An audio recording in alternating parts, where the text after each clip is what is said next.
حي على الفلاح.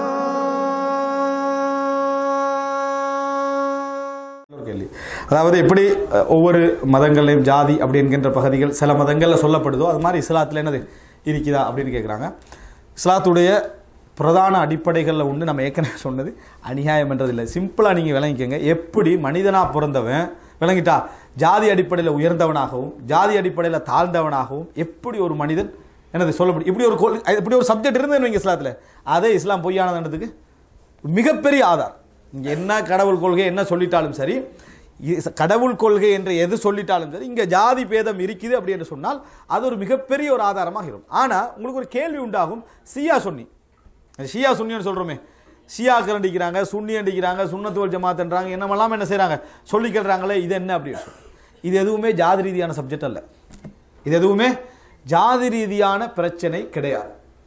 இதெல்லாம் ஜாதி ரீதியான பிரச்சனை இல்லை. இதை நீங்கள் எப்படி எடுத்துக்கலாம்னு சொன்னால் வடகலை நாமம் தென்கலை நாமம் மாதிரி எடுத்துக்கலாம்.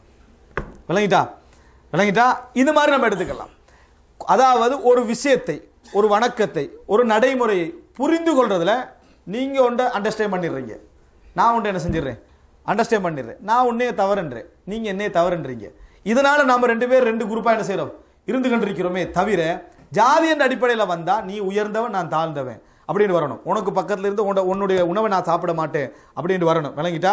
அதே போல என்ன எதெல்லாம் எப்படியோ நீ படைப்பு ரீதியாகவே தாழ்ந்தவன், நான் படைப்பு ரீதியாகவே உயர்ந்தவன், இந்த அடிப்படையில் வரணும். அப்படி வரல. அப்படி வந்திருந்தால் அவன் அந்த கொள்கையை ஏற்று மாறி வார நேரத்தில் சேர முடியாது ஒரு நாள். விளங்கிட்டா? நம்ம என்ன கொள்கையை சொல்கிறோமோ அதை சரியாக மாறி ஏற்றுக்கொள்ள நேரத்தை சேர முடியாது. உதாரணமாக நம்ம பார்க்குறோம் அதாவது தலித்துகள் அவங்க இஸ்லாத்தை ஏற்றுக்கொள்கிற நேரத்தில் இவன் தாழ்ந்த ஜாதியிலிருந்து வந்தவன், அதனால் இவனோடு உட்கார்ந்து சாப்பிடக்கூடாது அப்படின்னு நம்ம என்றைக்கா பேசிக்கிறோமா? பேசலை. ஏன்? எங்களுடைய பிரச்சனை ஒன்றே ஒன்று தான், சரியான கொள்கை எது, தவறான கொள்கை எது என்பது.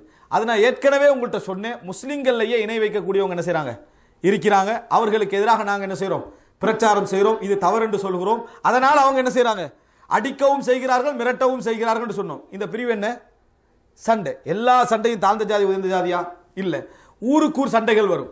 நீ அந்த ஊரா நான் இந்த ஊரான்னு சண்டை வருதுன்னு வைங்களேன். இதுக்கு பேர் நீ உயர்ந்த ஊரு நான் தாழ்ந்த ஊருன்றதில்ல, நீ இந்த ஊரானல்ல நான் நீ அந்த ஊரா, இந்த பிரச்சனையில சண்டை வரும். இதுக்கு பேர் சண்டையே தவிர ஜாதி சண்டை அல்ல. மனிதனுக்கே உள்ள ஒரு மோசமான குணம் தான் பொறாமை, வஞ்சகம், புரிந்துணர்வு இல்லாமல் சண்டை பிடிப்பது. இது மனித இயல்புகளோடு உள்ளது. இதை கொண்டு போய் எதில் சொல்லக்கூடாது?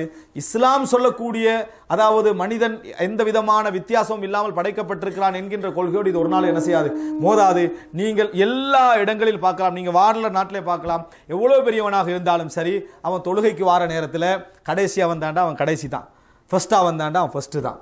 இங்கே அதாவது குருடனாக இருந்தாலும் சரி, பார்வை உள்ளவனாக இருந்தாலும் சரி, எல்லோருக்குரிய சட்டங்களும் ஈக்குவல் தான். இந்த இஸ்லாமிய மார்க்கத்தில் என்றைக்கும் எந்த விதமான அதாவது ஜாதி பேதங்கள் இல்லை. இஸ்லாமிய மார்க்கத்தோட எல்லா சண்டைகளை நீங்கள் எப்படி பார்க்கணும்டா? சண்டை இருக்குது, பிழை, இஸ்லாம் அதை தடை செய்து கூடாத ஒரு விஷயம். எப்படி பார்க்கணும்? புரிந்துணர்வின்மையால் வரக்கூடிய சண்டை, மனித போட்டி பொறாமைகளால் வரக்கூடிய சண்டை. இந்த மனித இயல்புகள் நிச்சயமாக என்ன செய்யுது இருந்து கொண்டே இருக்குதா? தவிர்க்கப்பட வேண்டியதுல சந்தேகம் கிடையாது, ஆனால் இருக்கு என்பதில் சந்தேகம் இல்லை. இஸ்லாம் எங்களுக்கு தெளிவாக சொல்லக்கூடிய ஒரு ஸ்டேட்மெண்ட் தான், யா அய்யுஹன் நாஸ் மக்களை இன்னா ஹலக்னாக்கும் மின் தக்கரின் வ உன்ஸா வ ஜஅல்னாக்கும் ஷுஊபன் வ கபாயில லிதஆரஃபு இன்னா அக்ரமக்கும் இன்தல்லாஹி அத்தகாக்கும். இது குர்ஆனுடைய ஸ்டேட்மெண்ட். மனிதர்களை நாங்கள் உங்களை படைத்ததெல்லாம் ஒரு ஆண் ஒரு பெண்ணில் இருந்து தான். உங்களை கோத்திரங்களாகவும் கிளைகளாகவும் நாம் ஆக்கியதெல்லாம் உங்களுக்கு ஒருவருக்கொருவர் அறிமுகமாகிக் கொள்வதற்காகத்தான். உங்களில் மிகச் சிறந்தவர் யார் என்று சொன்னால் இறைவனிடத்தில் இறையச்சம் உள்ளவர் மட்டும்தான். வேற யாரும் இங்கே என்னது சிறந்தவர் கிடையாது. தூதர் இறுதியாக மக்காவில் எடுத்த ஸ்டேட்மெண்ட்ல சொன்னது என்ன தெரியுமா? அரபிக்கும் அஜமிக்கும், அதாவது அரபிக்கும் அரபி அல்லாதவருக்கும் எந்த விதமான வித்தியாசமும் கிடையாது, அவர் இறையச்சம் உள்ளவர் என்கின்ற அந்த வித்தியாசத்தை தவிர, இறைவனோடு நெருக்கமானவர், நல்ல தொழுகிறாரு, நல்ல மார்க்கத்தோடு இருக்கிறார் என்ற டிஃபரெண்ட் தவிர மற்ற எந்த டிஃபரெண்ட் என்னது கிடையாது அப்படின்னு செய்தியை சொன்னார். அதனால இங்க ஜாதி பேதம் என்கின்ற ஒரு பகுதி இல்லை. அதற்கான எந்த விதமான முகாந்தரமும் இது இஸ்லாத்தில் என்னது கிடையாது. இருக்கக்கூடிய சண்டைகள் மனித இயல்புகளால் ஏற்படக்கூடிய பிரச்சனைகள் என்பதை என்ன செய்யணும் புரிந்து கொள்ள வேண்டும்.